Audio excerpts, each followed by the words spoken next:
네, 수학 개념사전. 새로운 단원에 들어왔어요. 새로운 단원, 문자와 식 단원에 들어와가지고 이제 본격적으로 우리 수학하는데 문자라는 거를 이용을 해볼 거예요. 아무래도 이제 초등수학과 중등수학부터 이제 차이점이 뭐냐면 우리가 문자를 본격적으로 사용을 하게 될 거거든요. 그 첫 시작을 한번 잘 메꿔보도록 할게요. 자, 문자를 사용한 우리가 문자를 이용해서 식을 나타낼 수도 있고 뭐 만들 수도 있고 그렇습니다. 그 부분 한번 보도록 하겠습니다. 선생님이 여기 있는 이 문제는 선생님이 애용하는 교재 풍산자 반복수학 교재에서 가져온 거예요.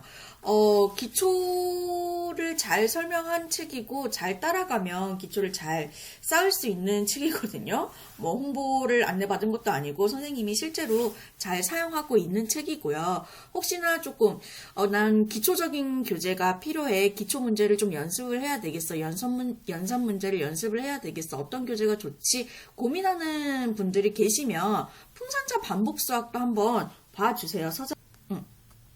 로 이제 문자를 이용을 해서 식을 나타내 봅시다. 자, 지금 보시면 선생님 문제를 가져왔다 그랬죠. 반복수학 교재에서 한 개에 500원인 사과를 여러 개 살 때 필요한 금액이 얼마인지를 다음과 같은 방법으로 나타내라고 하네요. 뭐 나타내실 수 있을 거예요. 말로 나타내는 방법 한번 볼게요. 사과 한 개에 500원씩이니까 500원에 구입하는 사과의 개수를 곱해달라고 하죠. 이게 사시옷을 써야 되나요? 말아야 되나요? 선생님 잘 모르겠네.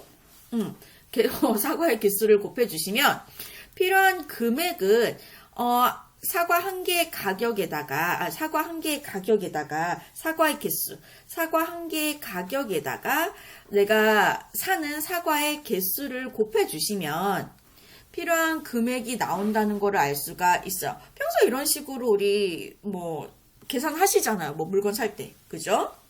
표로 나타내는 방법을 한번 보도록 할게요. 표로 어떻게 나냐면 사과의 개수가 한 개일 때 필요한 금액은 500 곱하기 1. 왜냐면 필요한 금액이 사과 한 개 가격에다가 필요한 사과의 개수를 곱해주면 된다 그랬잖아요. 하나를 곱해줬을 땐, 한 개가 필요할 때는 500 곱하기 1. 그럼 두 개가 필요할 때 가격은요, 500 곱하기 2. 그럼 나 사과 3개 살 거예요. 그러면 그때 가격은 500 곱하기 3. 4개는요, 500 곱하기 4. 5개는요, 500 곱하기 5. 이렇게 되겠죠. 그죠? 그럼 여기에서 봐봐. 내가 사과를 문자로 나타내는 걸 볼 건데 사과를 별개를 살 거예요. 별개. 별을 좋아하니까. 그럼 이때 필요한 금액을 어떻게 나타낼 수가 있는데 500 곱하기 실제로 구매하는 사과의 개수를 곱해주시면 되는데 그 개수 자리에 이 별을 넣으면 돼요. 내가 별개를 살 거니까. 이런 식으로 표현을 할 수가 있겠죠. 그죠? 다시 요거를 정리를 해주시면 가랭이 문자로 나타내는 거 해볼게요. 사과를 실제 3목이 구입한다고 하면 그때 필요한 금액은 사과 하나의 가격에서 필요한 개수만큼을 곱해주면 돼요. 근데 이거를 우리가 3목, 4목, 동그라미, 별 이렇게 하기에는 조금 뭐라고 하지 애매하잖아요. 그래서 요거를 어떻게 이야기를 할 거냐면 요거를 문자로 대체를 할 수가 있는 거예요.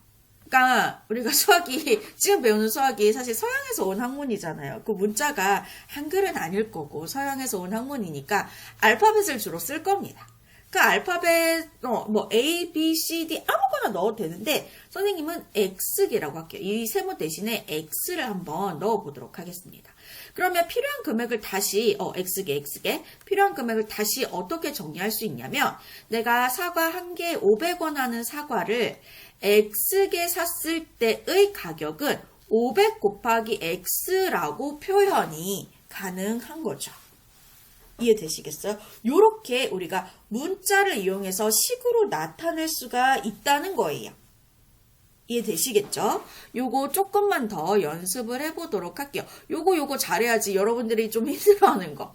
나중에 방정식 배울 건데 방정식에 활용해서 문장을 식으로 바꾸는 게 굉장히 중요해요. 이제 거기서 막히는 친구들이 많은데 요거를 잘해야지 이렇게 문자를 사용해서 식을 나타내는 걸 잘해야지 활용 문제도 결국 식 나타내는 걸 잘하실 수가 있어요. 더 해볼게요. 자, 1번 보시면 3장의 X1인 연극 관람권 한 장의 가격. 3장의 X1이잖아요. 그럼 한 장의 가격은 이 X1에서 3장의 X1이니까 3을 나눠주시면 한 장의 가격을 알 수가 있겠죠. 그죠? 그래서 X 나누기 3, 1 이렇게 표현을 해 주시면 되는 거예요. 오케이? 그러니까 식 계산하는 거 숫자 대신에 그러니까 문자를 이렇게 넣을 수 있다는 겁니다. 아시겠죠? 2번 볼게요. 학생 100명 중에서 남학생이 A명일 때 여학생의 수는요. 전체 학생 수에서 남학생 빼면 나머지가 여학생이겠죠. 그죠? 그래서 얘는 100 빼기 남학생 수 A명 이렇게 해주시면 되는 거예요. 오케이? 그 다음에 세 번째 한번 볼게요. 한 변의 길이가 A cm인 정삼각형의 둘레의 길이를 알아달라고 하네요. 자, 봅시다. 정삼각형은 변이 몇 개 있어요? 3개 있죠. 그죠? 한 변의 길이가 A인데 그게 3개가 있는 거니까 곱하기 3을 해주시면 이 정삼각형 둘레의 길이가 되겠죠. 그래서 3 곱하기 A cm 이렇게 이야기를 해주시면 되겠습니다.